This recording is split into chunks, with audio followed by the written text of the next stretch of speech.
यह है हमारा चैनल मोटा भाई की छोटी कहानी। हिस्टोरिया के अंतर्गत हम आपको सुना रहे हैं इतिहास की अनसुनी अनकही कहानियाँ। बाबर के बाद मुगल शासक बनने वाला व्यक्ति था हुमायूं।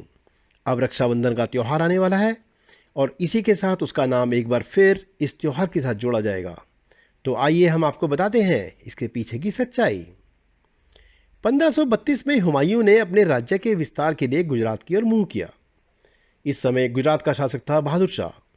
हुमायूं को पता चला कि इस समय बहादुर शाह ने चित्तौड़गढ़ को घेर रखा है, जिससे मेवाड़ पर हार का खतरा मंडरा रहा है।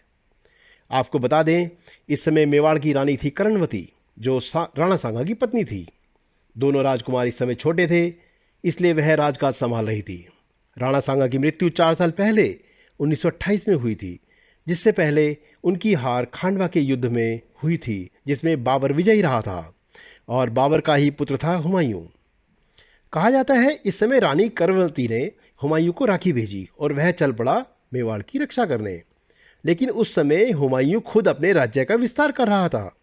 दूसरा, उसके पिता ने मेवाड़ को हाल ही में हराया था, जिसमें उसका भी बहुत नुकसान हुआ था। तो क्या इस स्थिति में रानी कर्णवती ने उसे राखी भेज मेवाड़ की रक्षा करने की प्रार्थना की होगी?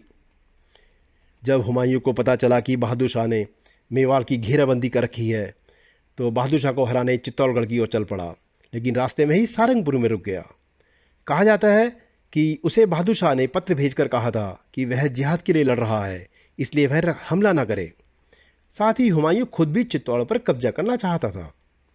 आप अपनी स्क्रीन पर वह मैदान देख रहे हैं जहां यह युद्ध हुआ था। इस युद्ध में किले के सभी वीरों ने केसरिया बाना धारण कर लिया और अपने से कहीं बड़ी सेना पर टूट पड़े और लड़ते लड़ते अपना बलिदान दे दिया।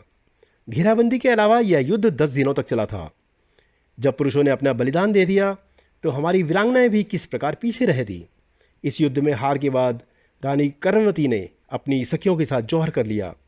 यह जौहर 8 मार्च 1534 को हुआ था। मेवाड़ के 3 प्रसिद्ध जौहरों में से यह दूसरा था। अपनी स्क्रीन पर आप देख रहे हैं वह स्थल जहां रानी कर्णवती ने जौहर किया था, जो उस समय एक कूप के समान था, लेकिन अब इसे भरकर एक मैदान का रूप दे दिया गया है। यह प्रसिद्ध मीराबाई मंदिर के पास है। बहादुर शाह ने चित्तौड़ पर कब्जा करने के बाद 3 दिनों तक मनचाहे ढंग से लूट खसोट की। बहादुर शाह को इतनी मोहलत देने के बाद ही हुमायूं आगे बढ़ा और बहादुर शाह का पीछा करने लगा, और बाद में उसने इस काम में भी रुचि नहीं ली। यदि उसे रानी कर्णवती की राखी मिली भी होती तो भी इस घटना से उसकी नीयत का अंदाजा तो हो ही जाता है। इसी प्रकार की और कहानियाँ सुनने के लिए देखते रहिए हमारा चैनल मोटा भाई की छोटी कहानी। Please like, share and subscribe. Thank you.